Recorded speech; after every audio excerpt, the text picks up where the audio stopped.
Welcome to the Think Tank, everyone. I've got one of my close friends, everything CMO, Erick Dickens, on today. Trey, it's great to see you, and it's a pleasure to be on. Tell us a little bit about your background and brands. Started a company and learned what it was like to raise capital, build brands from nothing. Tell us a little bit about your relationship with those golfers and your perspective of what Liv is doing in the space. Yeah, so what Reed's really built at LA Golf is an environment where people who are looking to help change the game of golf and help disrupt golf. I hear you have some big news coming out today, if you want to share that with our audience. Yeah, so very exciting. LA Golf just announced today in partnership with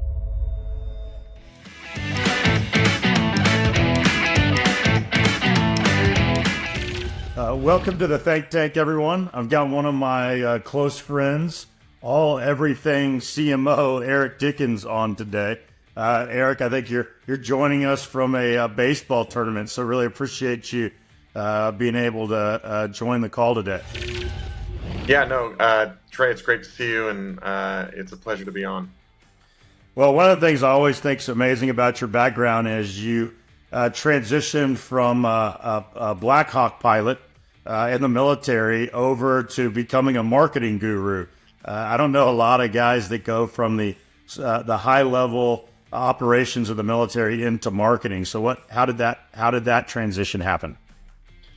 Yeah, starting a family will change your life, and that's essentially what happened here. So my wife and I, after spending 8.5 years in the military, both as a Black Hawk helicopter pilot, captain, company commander, and then flying reconnaissance primarily down in South America, my wife figured it was a better idea for us to change our lifestyle before starting a family. So I made the not so natural transition into consumer packaged goods marketing at Kraft Foods.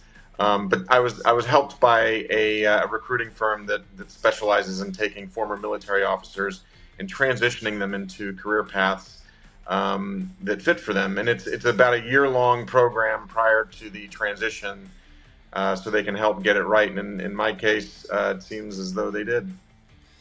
Well, it's been my experience that individuals that make that transition into Fortune 500 companies, especially high-performing officers, really end up kicking ass out there in the civilian world, and certainly you have done that as well. So you spent a lot of time at Fortune 500 brands, and I know you've transitioned into doing some other things now that are disruptive and entrepreneurial as well. But tell us a little bit about your background and brands.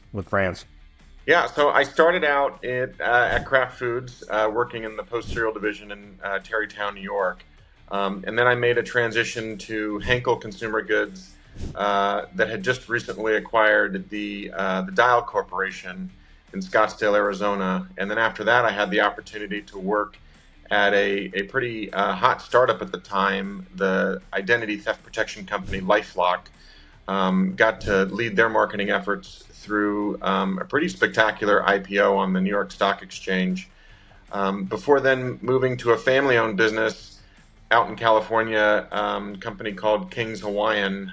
When I joined there, they'd been around for quite some time, 63 years, but they were reliant mostly on word of mouth. They never really had a marketing department, so I got to build all of that from scratch and really accelerate their growth through some pretty high-profile marketing efforts. And then after that, had the chance to become an entrepreneur.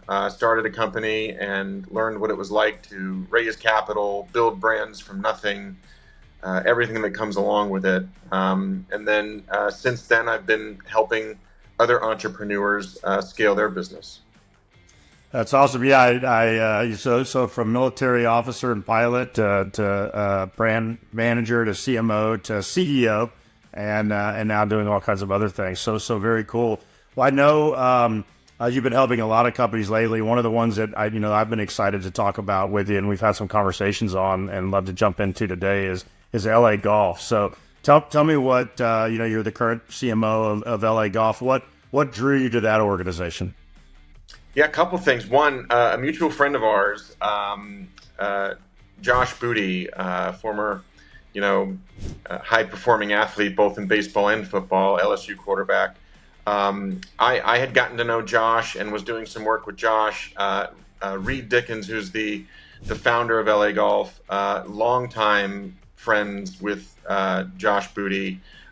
Josh had put us together. We were both living in Southern California, and I got to learn a little bit more about LA Golf, and I got to meet Reid and get to really know Reid, and was just drawn to how disruptive he was being in a category and in a sport, frankly, that was in need of disruption. And so I was attracted to the opportunity with everything that was going on at LA Golf, and he asked me if I would help out, and I gladly accepted.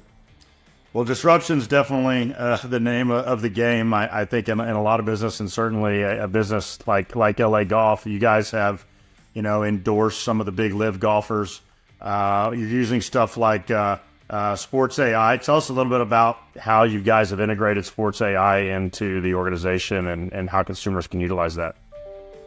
Yeah, so the one of the primary product lines for LA Golf is the shaft business within the company. And to be properly fitted for shafts, you either have to go to one of our key retail partners like Club Champion, or absent being able to visit a fitting house, Sportsbox AI gives people the opportunity to fit themselves using their iPhone.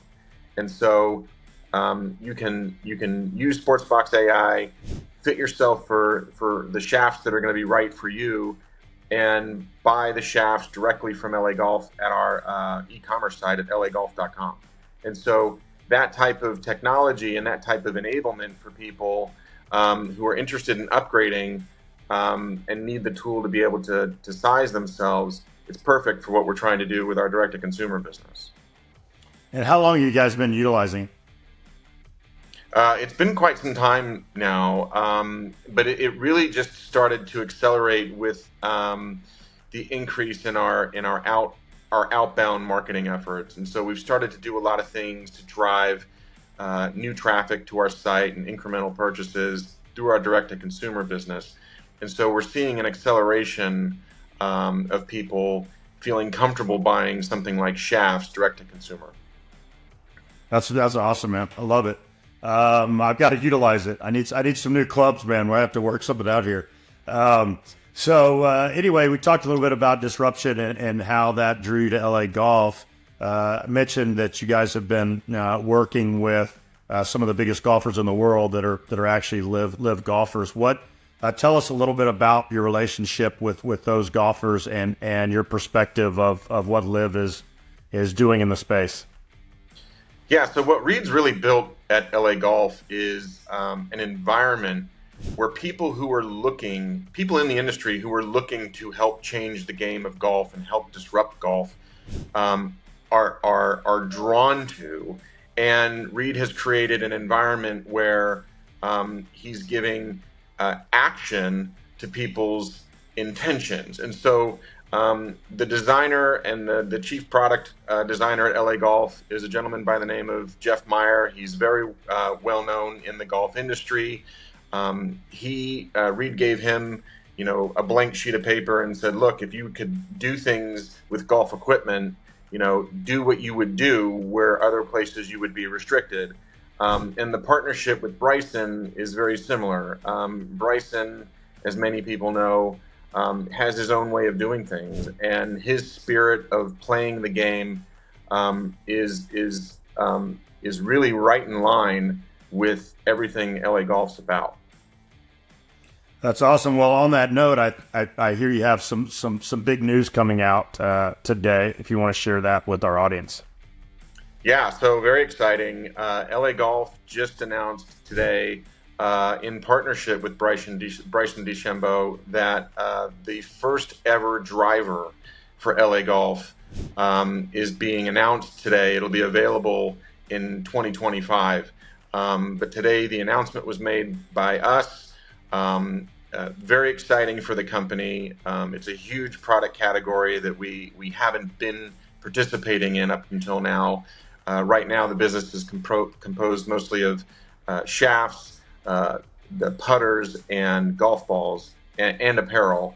But starting next year, we'll be selling drivers, and the driver itself is going to be quite unique and very disruptive to the game of golf because of how it was designed and the things that it's going to do to help improve players of all capabilities. That's amazing. Congratulations, and fantastic timing, right? Coming off the the big win here a couple weeks ago. So congratulations. That's amazing. I'm excited to see the driver and to use the driver and to see if it helps my game. I can use anything I can get for sure. So we've talked a lot. You've had all kinds of different sports partnerships that you've had the opportunity to work with athletes and brands and things in the past. Tell us a little bit about your time in the past working with different athletes and maybe some of your favorite stories or partnerships that you've had and had the opportunity to work with. Yeah, I've been very fortunate to work across almost every sports league, many teams, stadium properties, and athletes. One of the first opportunities I had to work with athletes was when I was on the right guard business at Henkel, and we had signed Chris Paul to his first sponsorship for the right guard deodorant business, and it was when he first came into the league. And we were told at the time that he was going to become, the next big thing in the NBA, and that proved to be completely true. We were very happy to work with him very early in his career. And then I had the opportunity to work with other sports properties. I've worked with teams in the NBA. During my time at LifeLock, we did sponsorships with both the Suns and the Mercury. And then at Kings Hawaiian, a business that you wouldn't necessarily think of being a sports brand, but we actually leveraged sports properties quite a bit, especially Major League Baseball stadiums, to build bakeries or grills, Kings Hawaiian grills, within certain ballparks all throughout the country to get the product in front of where people were going. And then in the company that I started, I had the opportunity to not only partner with baseball legend Steve Garvey, but he was also one of our key spokespersons or spokespeople in addition to legendary athletes like, Heisman Trophy winner Carson Palmer, Annie Myers Drysdale, one of the most accomplished athletes ever, Holly McPeak, Olympic volleyball medalist, beach volleyball medalist, and then also Taylor Fritz, one of the top-ranked U.S. tennis players, and then also we had Ricky Fowler, very famous, very accomplished golfer as well. That's very good. I got to meet Holly not too long ago. I've been working with Leonard Armato, her husband, on working with athletes like Madison Skinner and everything. So she's fantastic, great to meet, and certainly a Hall of Fame volleyball player, and I think still involved in the circuit. And of course, Carson Palmer and Steve Garvey and all those guys. I know that's been awesome to work with them. So when you think about sports partnerships in general, maybe some that you haven't worked on but that you've looked at and that are iconic, I mean, what comes to mind for you? Yeah, in today's sports, sponsorship has really taken on a different level, and jersey sponsorship, for one, is a huge source of revenue for teams, and it's also a place for brands to get incredible exposure as they're looking to break through as all of the media consumption behaviors are changing. And I actually had a front row seat to the first ever jersey patch deal that was done. And I wish I could, but I can't take credit for it. The founder of LifeLock, Todd Davis, who's an exceptional entrepreneur, a unicorn founder, he had the foresight to do the first ever professional sports patch deal, which was the naming of the Phoenix Mercury, where LifeLock was actually prominent across the front of the jersey.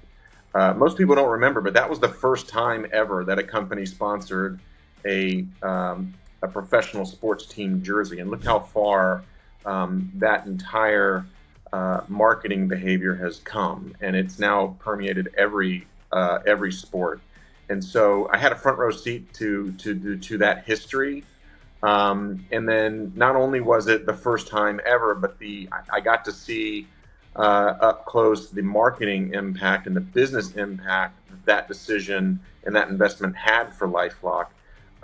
Because at the time, one of the major challenges was increasing the brand's SEO, because it was a new company. There was a lot of noise and identity theft online, and building prominence in search engine results was still something people hadn't quite figured out. And the signing of that deal and all of the press that came along with it certainly helped that effort.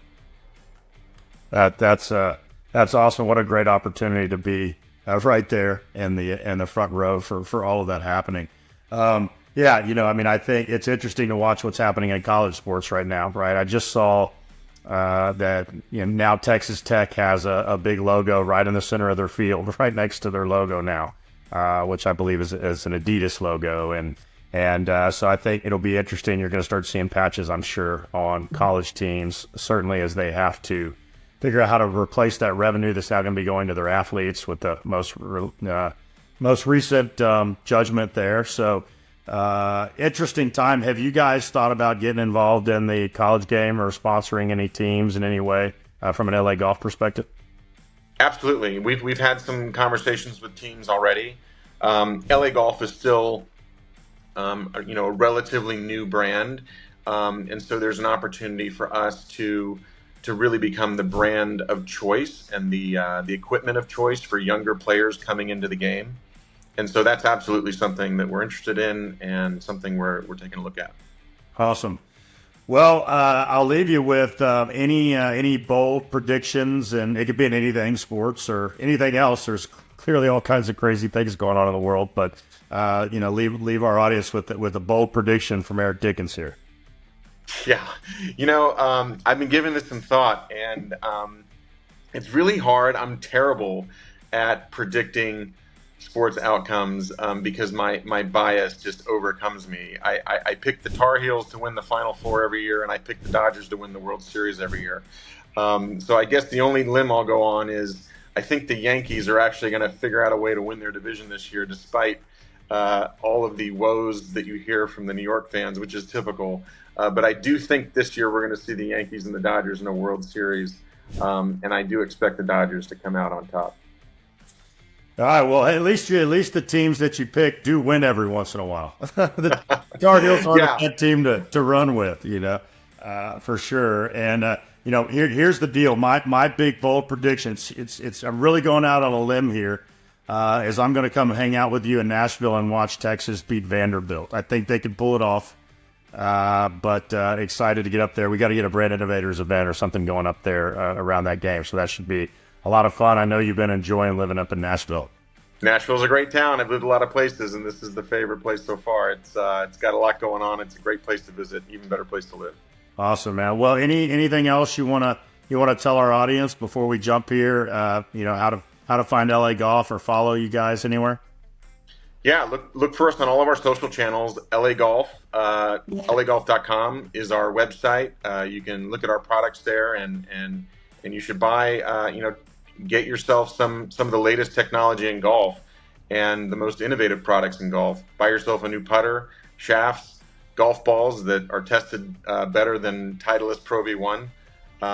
Give it a look at LAGolf.com, and then check out our social channels. We have a lot of fun stuff going on, especially ahead of the British Open, where we're hoping Bryson makes another epic run. Amazing. Well, I'd be remiss also if I didn't wish you good luck in the baseball tournament there in Atlanta, and good luck to your crew. And we'll catch up soon, man. I hope to see you on the Brand Innovators circuit or somewhere else here pretty soon. Thanks, Trey. I'll be there. Awesome.